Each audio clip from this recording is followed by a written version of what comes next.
저희 채널에 댓글에 이런 댓글이 달렸어요. 국제결혼의 성공은 아무나 할 수 있습니다. 하지만 결혼 생활을 잘 유지하는 데 성공하니까 합니다. 행복한 결혼 되시길 응원합니다. 한배 부부 6년차 올림. 어떻게 생각하십니까? 국제 결혼은 노력하는 사람만 성공할 수 있다. 제 생각이에요. 뭐냐?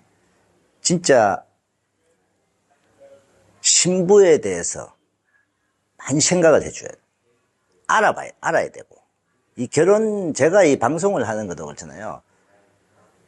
국제 결혼 하시려고 하는 분들, 현재 하고 있는 분, 진행하고 있는 분들, 또 제가 알기로는 현재 다문화 가정으로 살고 계신 분들도 지금 방송을 많이 보는 걸로 알아요. 왜냐면 가끔 제가 이렇게 지나가다가 갑자기 인사를 하면은 애기 안고 공항에서 가는 분들이 방송 잘 보고 있습니다. 그러면서 해요. 근데 그분들이 뒷마디가 꼭 한마디 하는 게 있습니다. 뭐라고? 사장님 말에 100번 동감합니다. 결혼해서 사시는 분들은. 근데 국제 결혼은요, 절대 노력 없이는 안 됩니다.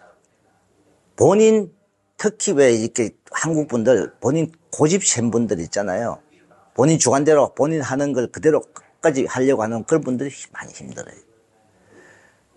와이프를 이해를 많이 해주고, 배려 많이 해주고, 그러면 내가 이런 부분도 좀 바꿔줄 수 있는 서로 노력하는 분. 두 사람이서 노력을 해야 돼요.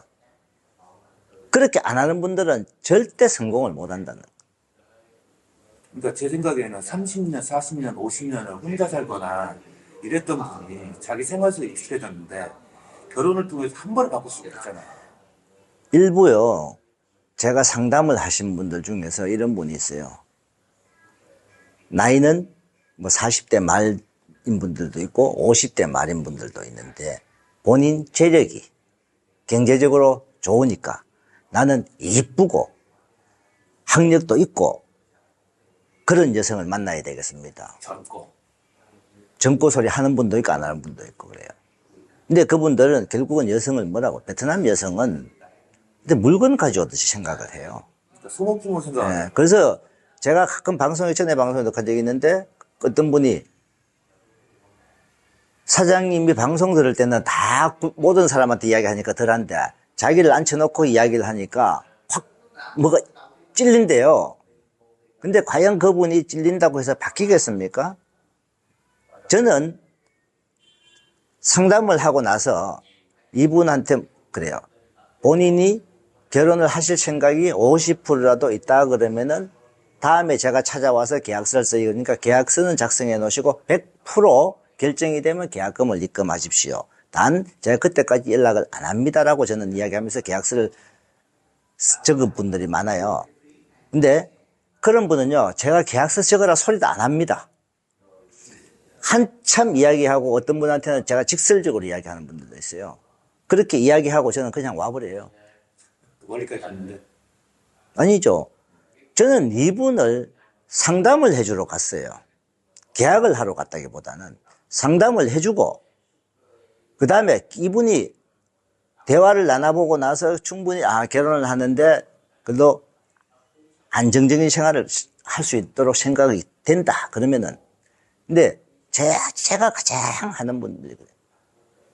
부모님 상담을 한 분 중에 우리 아들은 잘생겼고 똑똑하고 베트남에서 진짜 학력 있고 이쁘고 순수한 아가씨를 해주세요. 근데 만나보면은 한국 신랑감으로서는 별론데요. 예를 들어서 한국 여자 같으면 한국 여자분들은 어느 누구도 그분하고 하기 좀 힘들지 않겠나 그런 분인데 베트남은 왜 자기 아들이 1등 신랑감이라 그래요. 저희들은 신랑분을 제가 상담을 다니면서 직접 만나는 이유가 이분이 저 나름대로는 점수를 매겨요. 자, 이분 재력, 학력, 생활 수준, 그 다음에 이분의 마인드.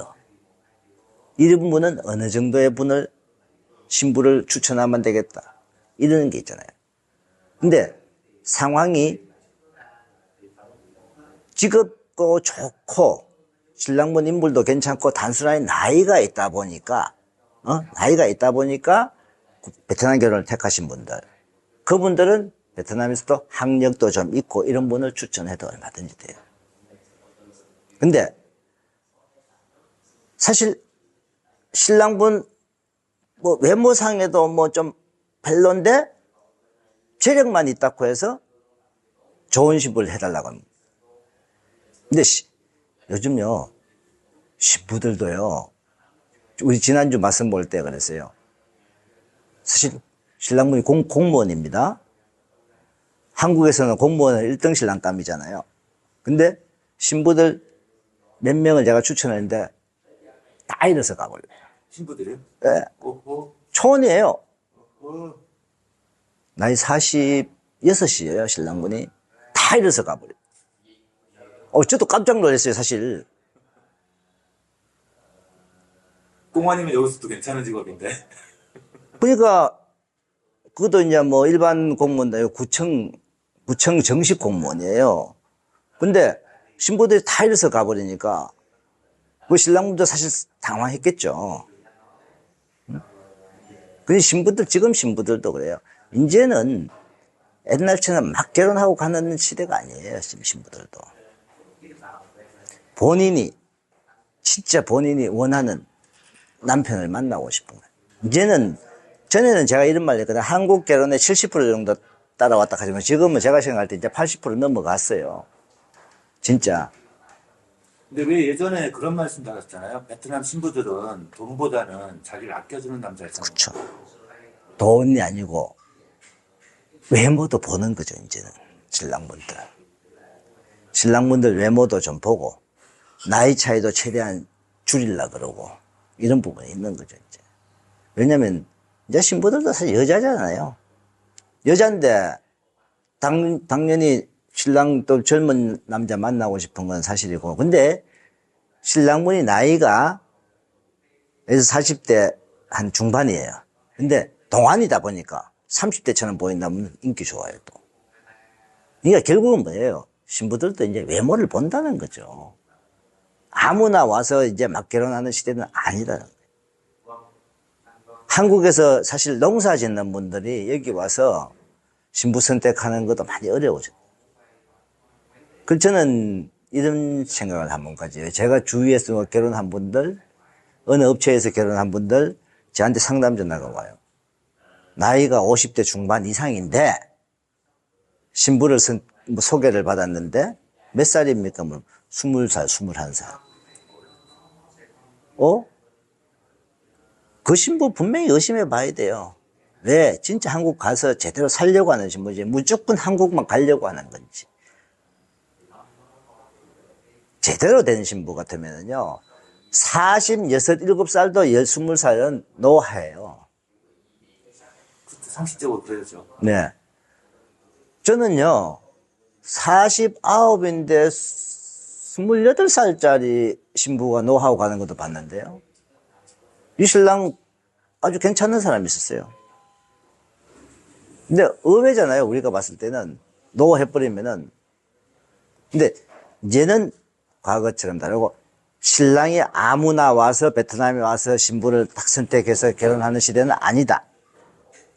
신랑 신부가 정상적인 맞선 보고 서로가 진짜 두 사람이서 호감이 가는 사람들끼리 이제 결혼하는 시대다. 결론은 국제결혼 아무나 할 수가 없다. 아무나 할 수가 없다는 거죠. 분명한 사실입니다.